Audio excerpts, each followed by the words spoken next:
local, late breaking. This is WDSU News at 6. Right now at 6, a suspected drug deal leads to a shooting and police chase in Terrytown and ends with a car crashing into a canal. Good evening. Thanks for joining us. I'm Scott Walker. And I'm Stella Kim. Jefferson Parish deputies shot a man twice and he crashed his car as he tried to get away. He is in the hospital and is expected to be okay. WDSU's Casey Ferran is live with what led up to the shooting. Casey? Well, Stella, this is actually the canal where the driver crashed his vehicle this afternoon, and police tell us that they believe that the passenger in that car threw a gun into the canal, which they did eventually recover. But this all started after they noticed some suspicious activity at a nearby gas station. The JPSO Street Crimes Unit was on a narcotics investigation in Terrytown and followed a suspect's vehicle to this Shell station on Terry Parkway and the West Bank Expressway. After watching that vehicle, they then observed this particular vehicle pull up next to the suspect vehicle and observed some type of interaction taking place. Investigators say when two deputies moved in closer, they saw weapons in the second car. At which time they felt threatened. Two officers fired several rounds. The driver, identified as 27-year-old Ryan Jackson, was shot in the shoulder and chest. His injuries are considered non-life-threatening. Deputies say shots were fired as Jackson tried to speed away from the scene. Then they lost sight of him. It wasn't until one of our crisis intervention units was coming down Wright Avenue that he spotted this particular vehicle in the canal, and one subject had emerged the passenger side from the vehicle, and at that point they observed him throw what we believe was a weapon somewhere into the canal area. That's why you see all the activity down below me where they're searching for that weapon. The passenger in that car was identified as 21-year-old Lance Stevens. Police say he threw a semi-automatic handgun into the canal, which they found after the car was pulled out. Now, police tell us that they did stop that initial vehicle that they were originally pursuing, but they haven't released any information about any other arrest at this time. Reporting live in Terrytown, I'm Casey Ferrand, WDSU News. Casey, thanks. One person is dead and his roommate in police custody after a murder in the French Quarter that shut down Bourbon Street for hours. WDSU's Travers Mackel live at the scene now with the latest developments. Travers? Hey, Scott, this is where everything went down about 9 a.m. this morning, the 800 block of Bourbon Street. Police tell us they received a 911 call from inside this large single-family home on Bourbon Street. When they arrived, they were not allowed inside, so therefore officers called in the SWAT team. And check out this video from earlier today. The SWAT team went into the home just after 11 a.m. Within 30 minutes, they found a man down, dead from what they say was trauma, and another man would not leave the home. That man, whose name has not yet been released, was arrested, brought out on a stretcher, and taken into police custody.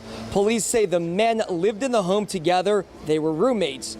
We caught up with a tourist who witnessed the entire situation. And they barged into the house. There were automatic weapons. It was pretty intense. We didn't know what was happening.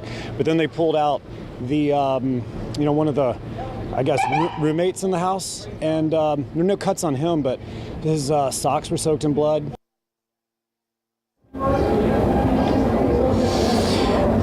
Police have not given a motive in this killing. They have also not released the name of the victim or suspect. Everything still under investigation at this time. For now, we're live on Bourbon Street. I'm Travers Mackel, WDSU News. Travers, thank you. Switch gears now to weather. Hope you enjoyed it today. It was beautiful outside, but the weather, it's going to go downhill overnight with a risk for severe weather. WDSU Chief Meteorologist Margaret Orr joins us now with more on what we can expect. Margaret. Okay, so the clouds are moving in now. Rain chances are going up overnight, and there is that risk for severe. Here is a look at what's happening. We've got a warm front along the coast, a cold front to the west, and you know what else we have? An upper level low. You can see that spins so perfectly. So that upper level low is going to move to the east and create a severe weather potential. We can check. It's a slight risk where you're seeing the yellow and a marginal risk where you're seeing the green. Then as you go into tomorrow, it's kind of sliding a little bit more to the east. Let's look at what's happening now. Obviously, we've got the clouds. We've got some rain beginning to develop offshore. that's going to move to the north. And we have got some really warm air in place. So we can look at that forecast, look at the clouds moving in. Then here we are at midnight. Rain beginning to develop. As you go into the morning, there is the rain, and then it moves to the northeast. So in a moment, I'm going to show you another model that does indicate that potential for some stronger storms. Wow. All right, Margaret, thank you. 2 suspects involved in a Bourbon Street mass shooting have been charged with second-degree murder. 20-year-old Trayvon Manuel and 21-year-old Jordan Clay pleaded not guilty today in court. Police say the 2 suspects started shooting at each other on Bourbon Street back in November. 1 person was killed, 9 others were injured. Manuel and Clay are expected to be back in court April 20th. And happening now, a public meeting on the mayor's $40 million plan to increase safety in New Orleans. And the meeting focuses on major traffic changes that would come to the French Quarter. The city wants feedback from people and business owners on the potential changes. WDSU reporter Aubrey Killian live at the St. Jude Community Center with what drivers could soon see. Aubrey? That's right. Well, the city wants to repave Bourbon Street, and the city also says that this would be one of the most extensive infrastructure projects that the street has seen in quite some time. So check this out. The city has released this sketch. This is what it could soon look like. Now, it was stretched from Canal to Dumaine. Instead of asphalt, you would see white concrete. Now, the city also wants to make part of Bourbon pedestrian only. Now, many are concerned about these changes. They say it could impact business, and traffic could be extremely difficult for those who live in the quarter. Now, if this plan moves forward, you could start seeing construction starting as early as the end of this month. It's more than just visitors. I mean, that individual block, deliveries, repair people, any employees coming to work, a lot of those things are going to be difficult. But of course, we all have to deal with it. So the price tag for this project is about $4 million. Again, this meeting just did start at 6 o'clock. It is open to the public, so still time to come on out. Reporting live in the French Quarter, I'm Aubrey Killian, WDSU News. Okay, Aubrey, thank you. Go ahead and take a look at the new Aretha Castle Haley Boulevard. $1.85 million went in to transform the area from Calliope Street to St. Andrew.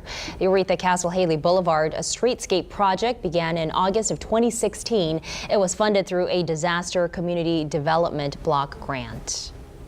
After more than 10 years, the golf course at City Park is reopening, and it's now a championship course.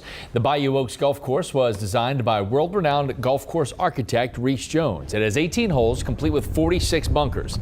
The course is built over the old East and West courses.